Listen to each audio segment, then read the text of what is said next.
I'll never forget that morning, the way my name crackled over the intercom, flat and cold like a factory inventory code. 17 days after my last chemo session, when the nausea still clung to my ribs and walking upstairs felt like a hilltop climb, I was summoned to the third floor office, the one nobody goes to unless someone gets hurt or someone gets cut. And this time, I knew which one it was. My name is Raymond Walker, 61 years old. For over 24 years, I was the senior floor supervisor at Quran Systems, a manufacturing plant in Dayton, Ohio, producing high-pressure components for oil and gas systems gear, where one wrong weld or faulty valve could cost lives.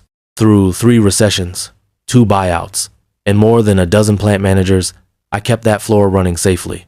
Night and day, heat or snow. I used to think the calluses on my hands, the overtime weekends, the nights I worked through my son's birthday so he'd have health insurance meant something. That loyalty still had a place in this world. But when I stepped into that office and saw Megan from HR already seated with Travis Klein, the new operations director fresh from some corporate office in Minnesota, I knew better.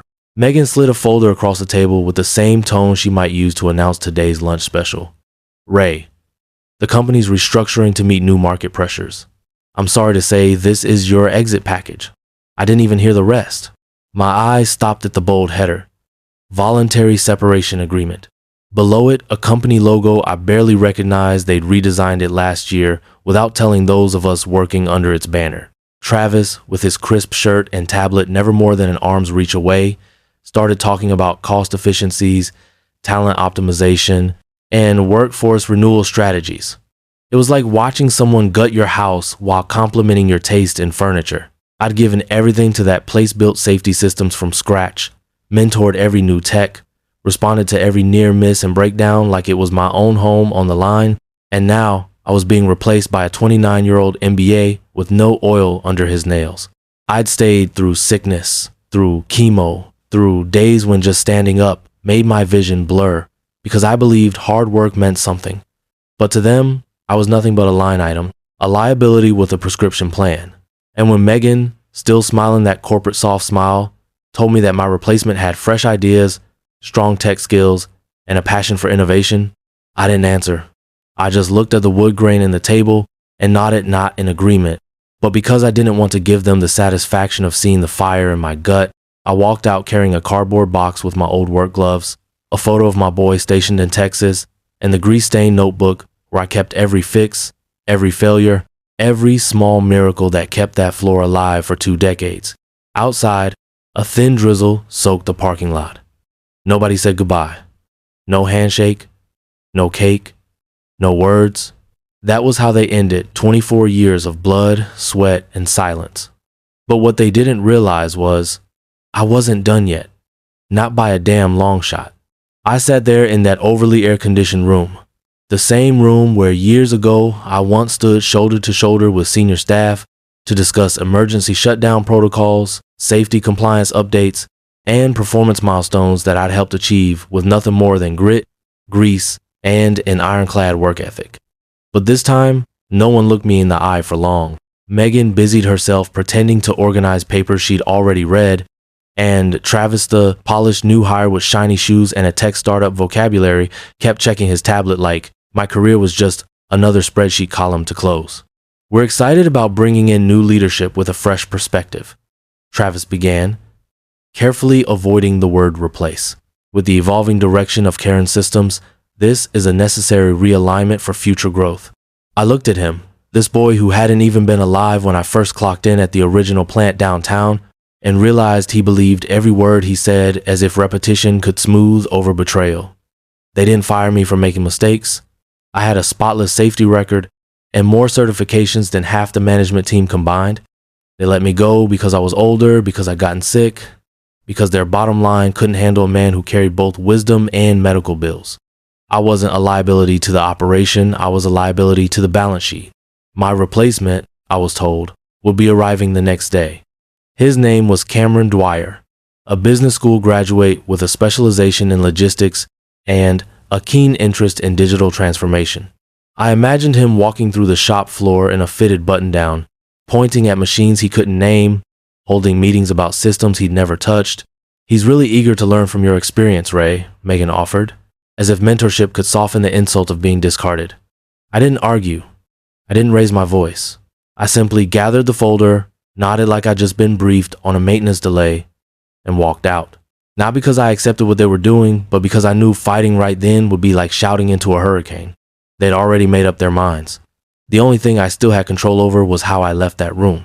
That night, I drove the long way home, past the old pipeline yard where my father had worked in the 60s, his hands cracked from winters that never ended and summers that scorched your bones. He used to say, "A man's worth ain't in what he earns. It's in what he keeps standing after he's gone." I'd kept Karen's shop standing longer than most of those machines had been alive. And now I was being asked to hand it all over in 2 weeks though, someone who hadn't heard the gears grind or smelled the burn of a belt about to snap. When I got home, the house felt quieter than usual. My boots still stained with floor oil and welding soot sat by the door, like they were waiting for a shift that wouldn't come. I sat down, stared at the call log on my phone, then tapped a name I hadn't called in months. "Frank," I said, when his familiar voice picked up. "They're cutting me loose." There was a pause on the other end before he let out a slow, familiar breath. "After everything? Hell, Ray, you carried that place on your back." I leaned back in my chair, letting the weight of it all sink in. "Doesn't matter. I've got 2 weeks to train the kid." "You going to let it slide?" Frank asked. "I don't need to raise hell," I said quietly. "They'll figure it out soon enough. Some knowledge doesn't transfer with a binder and a handshake." Over the next few days, I began the slow, surgical process of offloading 2 decades of expertise to a man who, despite his degrees and confidence, couldn't tell the difference between a hydraulic bleed and a temperature variance. Cameron was polite enough, always asking about efficiency gaps and scalability, but it was obvious he saw the factory as a system, not a living organism. He didn't ask Diego about his boy shipping out to basic training, didn't notice Alicia wincing during her shift when her blood sugar dipped, didn't understand that the number 3 lathe needed to be coaxed into function on cold mornings, not forced.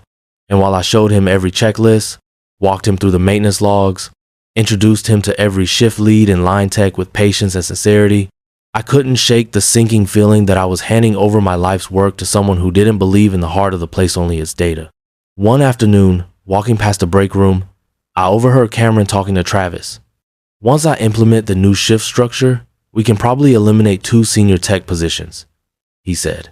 "Also, the redundant safety checks on the compression valves, Ray insists on them, but they're not in the manual." Travis agreed, his tone upbeat. "Exactly the kind of modernization we need." They didn't see me standing there listening, but I saw them clearly for what they were: people who saw safeguards as excess, who thought you could measure integrity by throughput and cost per unit. I felt a chill crawl up my spine, not from the draft in the hallway, but from the realization that the people I spent my life protecting were about to be thrown into danger by men who had never dirtied their hands. That night, I didn't sleep much. Instead, I pulled out my old inspection notebooks, sorted through maintenance requests I'd saved over the years, and started marking down every corner I knew they'd be tempted to cut. Not out of spite, but out of duty. Because I knew something Cameron didn't. The machines remember, and if you don't listen, they scream. The day after I turned in my badge, I slept in for the first time in years. But it wasn't rest, it was a hollow kind of stillness.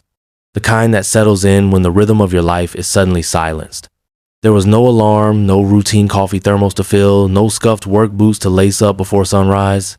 The hum of the machines I'd come to know like a second heartbeat was gone, replaced by the quiet creak of a house that felt too empty, too clean, too untouched by the sweat that used to coat my every day. And as I stood in the kitchen staring at a sink that didn't need fixing, I realized retirement wasn't what I feared it was, being made irrelevant before I chose it. I thought I might get a call, maybe from one of the guys on second shift or Diego from the weld line, just to say, "Hey Ray, it's not the same without you," or maybe to ask where I'd stashed the backup part for the old press that always ran hot in summer. But no one called. No one stopped by. The silence didn't hurt. At first it confused me. I figured people were just adjusting, busy, keeping up with quotas, trying not to make waves under the new regime. But as days turned into weeks, and the only voices I heard came from daytime radio and the occasional robocall, the confusion hardened into something colder, something that felt an awful lot like abandonment. I walked through my garage one evening, hand trailing along the tool chest I'd built from scrap steel in '99, and felt the ghosts of work days that once gave me purpose. The drawer still held the same worn tools I'd used to fix every jammed conveyor, every faulty pump, every misaligned belt that threatened to shut down the floor. I opened one, ran a thumb over the edge of a torque wrench, and wondered if Cameron even knew which end of it to use. Somehow, I doubted he'd ever have to someone else would clean up the messes, and someone else would be blamed when shortcuts caught up to them. Sometimes I'd find myself driving past the plant without meaning to, like my truck had a muscle memory all its own. I'd slow down near the back lot, catch glimpses of the stack vents against the evening sky, and wonder how long before someone got hurt.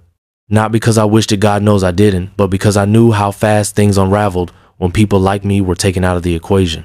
Systems I designed to catch small problems before they exploded were now being handed over to software that didn't smell burning insulation or hear the rattle in a drive shaft seconds before failure. Safety, to the new brass, was a checkbox. To me, it was a promise. 10 years ago, when my wife Jennifer packed up and moved to Denver with our son Ethan, it was the plant that held me together. I didn't blame her we'd grown apart, each buried under unspoken sacrifices and disappointments, but when the house emptied, the factory filled the void. I poured everything into the work. Weekends, holidays, snow days, didn't matter. Caron became my second skin. And the floor, for all its grime and danger, became the one place I still felt useful. Now that too had been stripped away, not by time, but by men in ties who spoke in trends and margins. I tried to stay busy. I organized old blueprints, digitized maintenance logs I'd once kept in thick binders with duct-taped covers, even started patching the porch railing I'd neglected for years, but none of it filled the space left behind, because fixing wood doesn't feel the same as fixing something that, if left unchecked, could take someone's hand or their life. What I missed wasn't the noise or the pressure, it was the quiet pride of knowing people got to go home safe, because I cared enough to notice when a bolt didn't sound right. Then, one Friday morning, I found myself staring at my old locker key. I'd meant to throw it away, but something stopped me. That key didn't just open a metal box, it had opened doors for younger techs who needed a second chance, guarded secrets I didn't write down because trust was stronger than paper, and held the weight of 2 decades of responsibility. I put it back in my drawer next to my VA card and the faded photo of Ethan in his first Little League uniform. The hardest part wasn't the silence. It was knowing that silence wasn't an accident, it was intentional. I wasn't forgotten because people were too busy. I was forgotten because remembering me meant remembering what they lost and what they were letting happen now. And so, I waited, not out of bitterness, but out of instinct. Because you can replace a man's position, but you can't erase the footprint he leaves behind. And as I waited, I started writing again, not just to remember, but to record. I created a log, this time not of maintenance schedules, but of memory, names, warnings, subtle failures that had once meant something to someone. Because deep down, I knew something they didn't. I hadn't left Karen, not really. And eventually, the floor would speak, and when it did, it wouldn't whisper. Something shifted inside me the morning I received the first call from Diego, the senior machinist I had trained nearly a decade ago, a man who once showed up to work after burying his father because he didn't want the line to fall behind. His voice was quiet, as if he didn't want the machines around him to overhear. "Ray," he whispered, "they're cutting the inspection schedule on the hydraulic rigs, pushing it from weekly to bi-weekly." The words settled in my gut like bad, solder imperfect, fragile, bound to crack under pressure. I told him to write it down. Date it. Note the pressure readings, the fluid levels, any warning sounds. Don't confront anyone, I said. Just observe and keep everything. It wasn't rage that fueled might, was responsibility. I had helped build the safety culture in that plant with my bare hands, not with training manuals, but with care, with instinct, with knowing that one overlooked vibration could become a lost limb. And now, they were eroding that legacy one decision at a time. 2 days later, Sam from maintenance, a man who could rebuild a compressor in his sleep and once worked a 14-hour shift through a snowstorm, called to say that his request to replace the backup generator had been denied. "They told me to wait until the quarterly inventory," he muttered. "We don't have that kind of time, Ray. One blackout and the press line stalls for hours." I told him the same thing. I told Diego, write everything down, photograph the damage if it happens, timestamp it, and keep your own copies. Not for revenge. Not yet. But because one day they'd need proof that we tried to warn them, I kept a log. Not on company paper and not in the old leather binder I used to carry, like scripture, but in a private folder on my laptop, backed up in the cloud, labeled innocuously as retirement notes. It wasn't just dates and issues. It was a story unfolding in real time, one incident at a time, one shortcut stacked atop another, forming a brittle tower I knew would collapse the moment pressure hit the right fault line. By the fourth week, I couldn't keep still anymore. I typed an email to Travis Klein and Megan, not angry, not accusatory, just clear. Having overseen Karen Systems' floor operations for over 2 decades, I've received some troubling reports regarding recent changes to maintenance and safety protocols. I'd be willing to consult or provide historical context to help mitigate risk during this transition period. Megan replied within the hour, her message professionally sterile. Thank you for your concern, Ray. The transition has been smooth, and Mr. Dwyer has already implemented several innovative improvements. We'll be in touch if your input is required. It was corporate language for stay out of it. But silence doesn't stop machines from breaking. And by the 6th week, things began to unravel. A slipped drive belt on the number 2 press halted production for 2 hours. No one was hurt, but the delay cost them the week's quota. Then came a hydraulic fluid leak on line A. Then, 3 electrical surges across separate departments in just 8 days. Russell, my old night shift lead, called each time, his voice harder to keep calm. Cameron's blaming the old equipment, Ray. He says the systems are outdated and no longer compliant. I felt my blood simmer. That equipment had run perfectly under proper care. It wasn't old, it was neglected. You don't blame the saw when the carpenter refuses to sharpen the blade. By the end of week 10, I couldn't watch from the sidelines any longer. I drove to the edge of the property during their lunch break and waited in the parking lot, just beyond the camera's line of sight. Diego spotted me first. He walked over cautiously, looked around, and leaned into the window of my truck. How bad is it? I asked. His eyes said more than his words ever could. Bad. Production's down 15%. They fired Sam last week, said he was resistant to change, and they replaced him with some consultant Cameron knows from college. Guy couldn't tell a torque wrench from a crowbar. I didn't ask about the injuries yet, but Russell told me later that he almost lost a hand when a safety lock failed on the cutter, and Cameron wrote it off as operator error. That was the moment I knew. I wasn't dealing with negligence. I was staring into the eyes of willful disregard, the kind that buries reports and signs off on risks with a shrug and a smile, the kind that waits for the body count to justify the budget increase. So I made a decision. The next morning, I called Helen Barnes, an inspector I'd met years ago during a state compliance audit. I laid it all out: who I was, what had changed, and why I feared someone might get seriously hurt if things continued unchecked. She took detailed notes, her tone all business until the end. We'll conduct an unannounced inspection in the coming weeks, she said. And Ray, thank you for calling. 3 days later, I got another call, not from Diego, not from Russell, but from a courier standing on my porch. He handed me a sealed envelope and left without a word.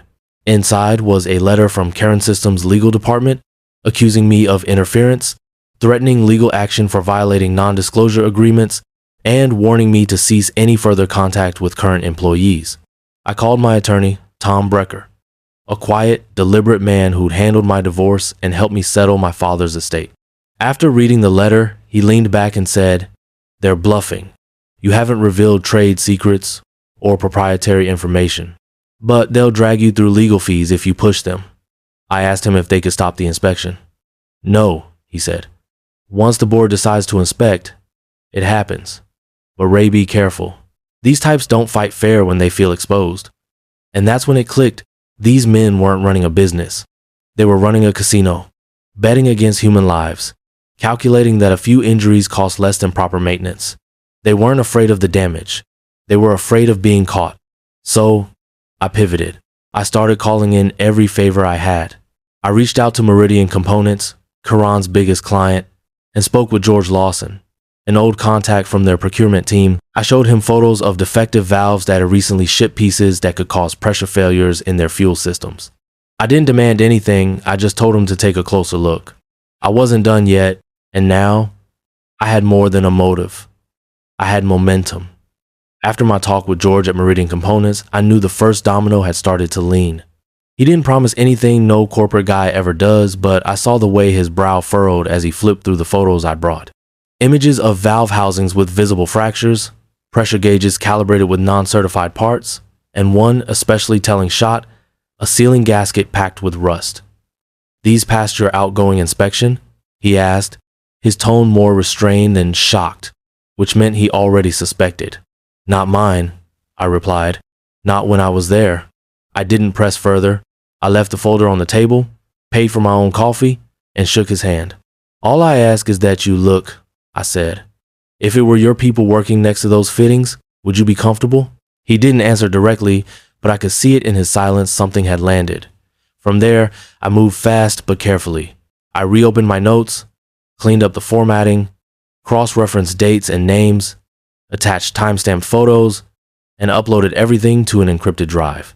Every file had its place, labeled and cataloged records of skip safety checks, denied maintenance requests, falsified training logs, and backdated reports from Cameron's short tenure. I wasn't trying to bury them under an avalanche. I was building a scaffold they'd hoisted themselves upon.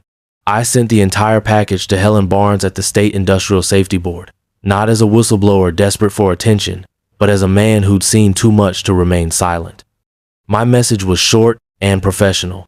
Per our previous conversation, attached is a detailed report outlining ongoing systemic safety violations at Caron Systems, Dayton facility. All data is firsthand or corroborated by current employees.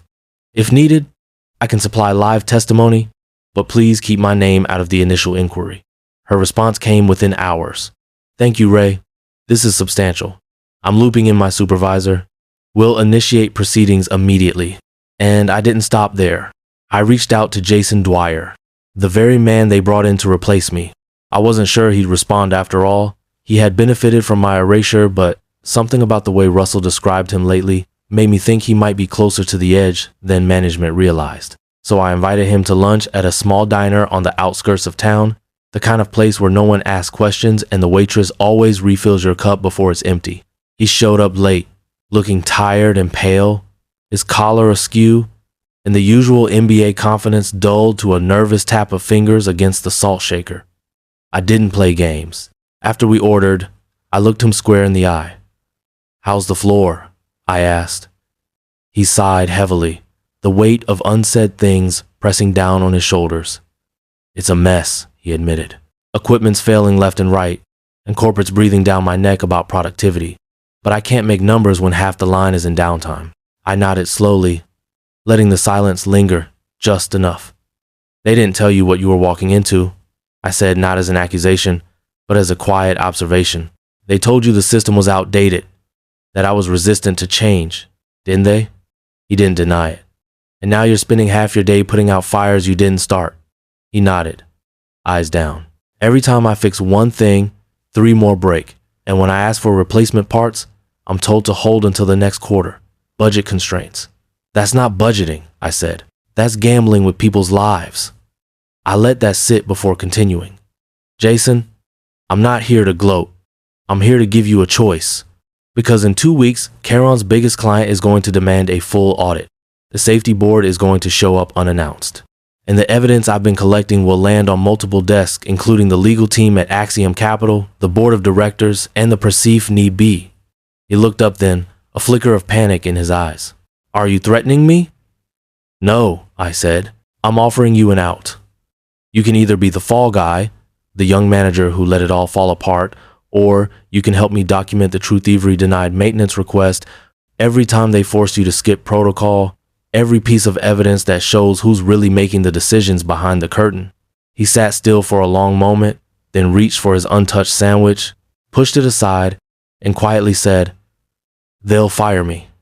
"Maybe," I answered, "but you won't have someone's blood on your hands, and when this all comes crashing down, which it will, you'll be the one person who did the right thing."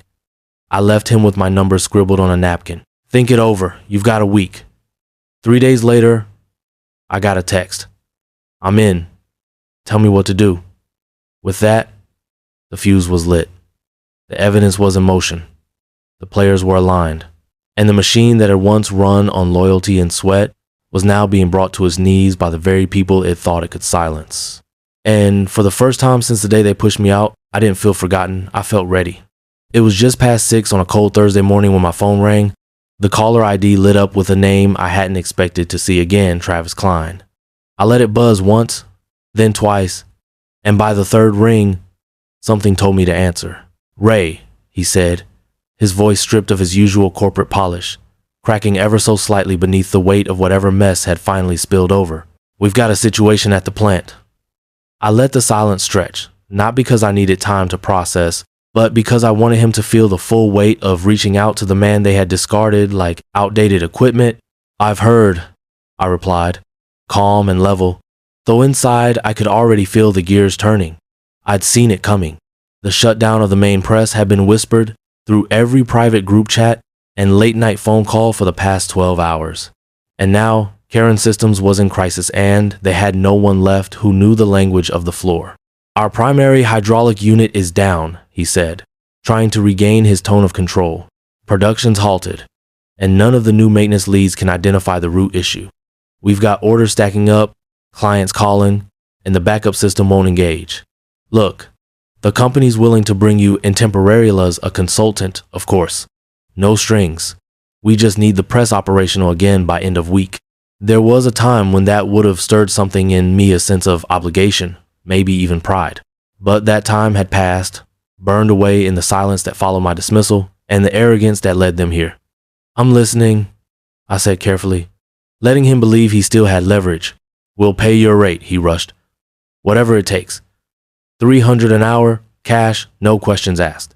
I nearly laughed, not because the offer was insulting, but because they thought this was about money. "If I come in," I said slowly, "I don't come alone. I bring my team, Diego, Russell, and Alicia, and I want full authority over diagnostics and repair. No oversight, no interference. And I want access to 6 months of internal maintenance records. Unfiltered." There was hesitation on the line, a moment where I imagined him staring across the desk at someone from legal, wondering how badly they needed me and what it would cost to pretend they hadn't buried my warnings. "Fine," he said finally, his voice lower now. "Whatever it takes."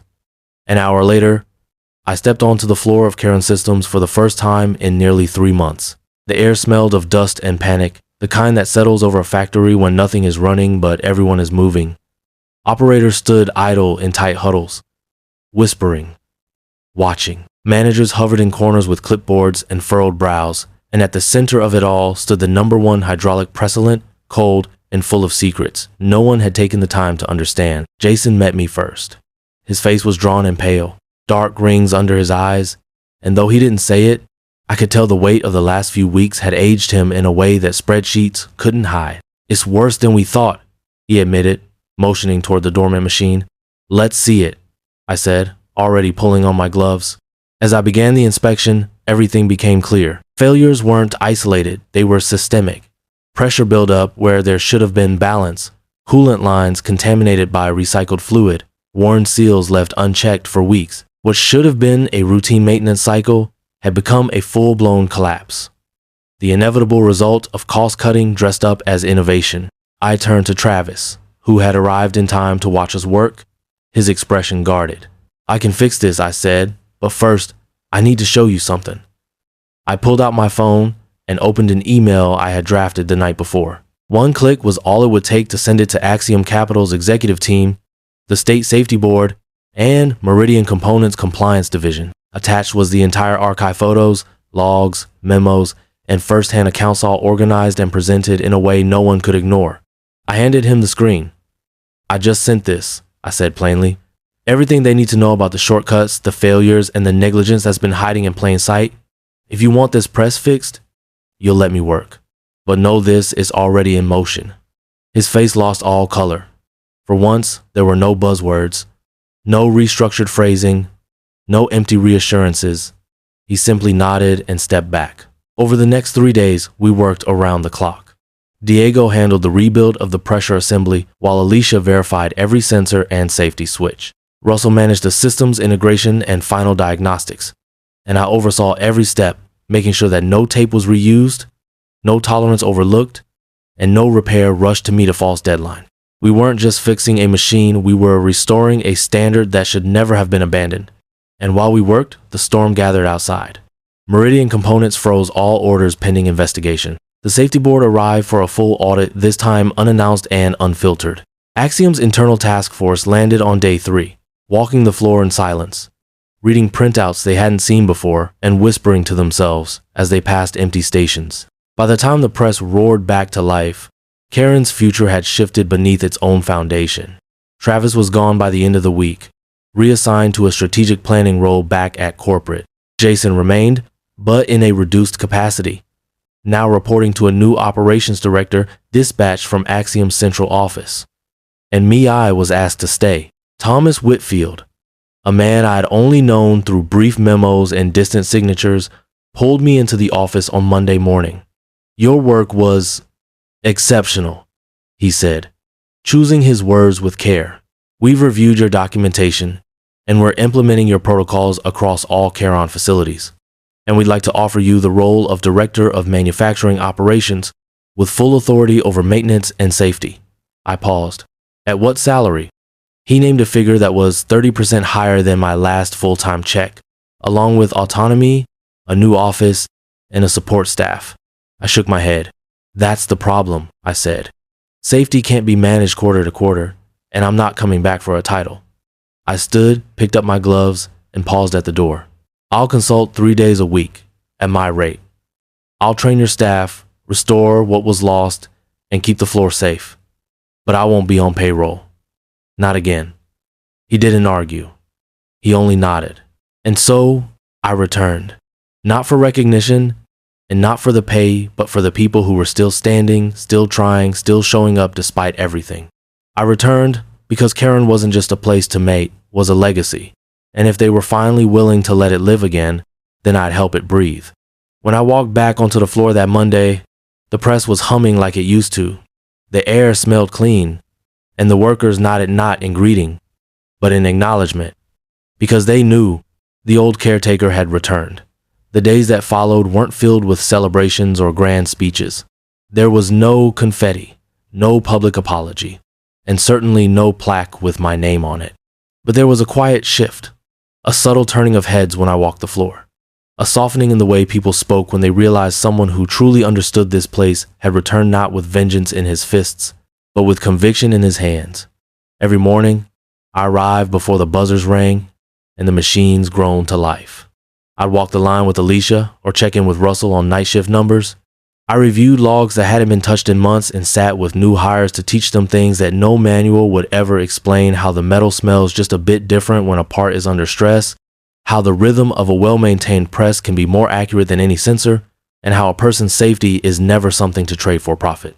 Jason kept his distance at first, unsure where we stood, unsure if I saw him as a traitor or just another cog caught in the same crushing machine. But in time, he began showing up early, asking questions he should have asked months ago, and listening, really listening when I spoke. Maybe it was guilt, maybe it was growth. Either way, I welcomed it. Because if this place was going to survive, it needed people who weren't afraid to learn what mattered most. Thomas Whitfield, the new operations director from Axiom, kept his word. The protocols we implemented weren't just for show, they were embedded into training, reinforced in weekly reviews, and backed with actual investment. They even brought Sam back, quietly, no fanfare, just a reinstated ID and a nod that said you were right all along. But I never accepted the title they dangled again. I had no interest in becoming a director of anything. I'd seen what came with title-steep bureaucracy, the politics, the slow erosion of good judgment in favor of quarterly gains. No, I stayed on my terms 3 days a week, consulting at my rate with full control over how I used those hours. And during those hours, I did the one thing that had always mattered most to me. I kept people safe. Some days were harder than others. The chemo had left its mark-tired bones, stiff mornings, and reminders that time doesn't pause for second chances, but purpose has a way of dulling pain. And every time I heard the line humming steadily, without incident, or watched a young worker confidently perform a safety check I had once invented in a spiral notebook, I felt something stronger than satisfaction. I felt legacy. Because that's what they never understood. You can replace a man in a system, You can train a new hire to follow checklists, update logos, rebrand culture with slogans and slide decks. But you can't replicate the soul of a place to quiet sacrifices. The early mornings, the years of paying attention when no one else did.